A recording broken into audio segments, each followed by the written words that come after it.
오늘도 빅브라더가 당신의 모든 것 일거수일투족을 지켜보고 있습니다. 안녕하세요. 조지 오웰의 1984년 소설을 슬라이드 하겠습니다. 1947년에 쓰여진 이 소설은 현대 사회를 정확하게 예측한 소설로서 사이버로 통제가 가능한 국가들을 묘사하고 있어서 섬뜩한 느낌까지 들게 합니다. 세계는 3대 전체주의 국가로 구성되어 있고요. 북아메리카, 영국, 호주 남아공 지역을 관할하는 오세아니아, 유럽과 러시아, 중동 지역을 관할하는 유라시아, 그리고 아시아 포함 나머지 지역을 통치하는 이스타시아, 즉 3개의 전체 국가로 구성되어 있습니다. 제국들은 서로 결정적인 승리를 하지 못하지만 계속해서 전쟁을 합니다. 소모적인 전쟁이 그들의 진정한 목적입니다. 이기는 것이 목적이 아닙니다. 전쟁은 평화이고 자유는 굴종이며 무지는 힘이다, 이렇게 말을 합니다. 주인공 윈스턴은 진실부에서 일을 하는데요. 과거의 신문, 책, 잡지 등을 현재의 입맛으로 맞게 재작성, 편집하는 작업을 합니다. 이는 어느 시대나 어느 정권이나 통치수단으로 이용하고 있는 것 같습니다. 일하는 곳의 벽면에 빅브라더가 지켜보고 있다라는 포스터가 있고 텔레스크린이 말과 행동을 모두 기록하고 감시를 합니다. 일기를 쓴다는 것은 중범죄에 해당이 되고요. 그것은 독립적인 사유를 의미하기 때문에 그렇습니다.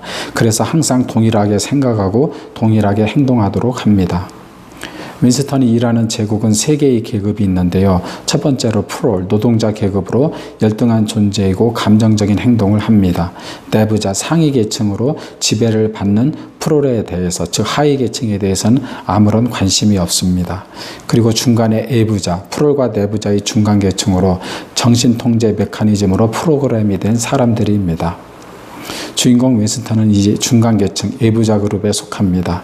아침에 일어나면 운동을 하는데 텔레스크린이 지시하는 대로 해야 합니다. 안 그러면 경고를 받습니다. 예를 들어 팔굽혀펴기 5회 하라고 하면 6회를 해도 안 되는 것입니다. 그래서 최종적 목적은 사고의 폭을 최대한 좁히게 하는 것입니다. 윈스턴의 부인은 반섹스 동맹 소속으로 임신만을 의한 섹스를 추구하다가 아이를 얻지 못해 떠나게 됩니다. 윈스턴은 줄리아라는 여자와 사귀면서 관계가 깊어지게 되고 몸과 마음이 맑아져서 인간성이 회복됩니다. 그런 사랑을 지키고 인간적인 가치를 지키는 그것은 결국은 당에 대한 반란이 되는 것입니다. 그래서 오브라이언이 제국을 전복시키려 한다라고 속이고 둘 사이에 의장 접근하여 그들의 증거를 수집하기 시작합니다. 결국 둘은 체포되어 오브라이언이 손가락을 4개를 편 후에 당에서 5개라고 하니 5개로 답해야 한다고 강요를 합니다. 4개라고 대답하니 계속되는 고문을 하게 되고 마침내 자신의 기억이 잘못됐다 인정하고 4개임에도 눈에서 5개로 보이기 시작한다고 말을 하게 됩니다. 이에 오브라이언이 질문 있으면 말하라고 하자 윈스턴은 빅브라더가 실제로 있느냐라고 물어보니 그는 빅브라더는 실제하며 영원 분멸하다고 말을 합니다. 마침내 윈스턴은 최고로 무서워하는 지까지 동원하여 결국 모든 것을 포기하게 만들어버리게 고문을 해서 폐인이 되게 하고 마침내 당의 선전 영화에 감동을 받고 당에 열광적으로 반응을 하게 됩니다.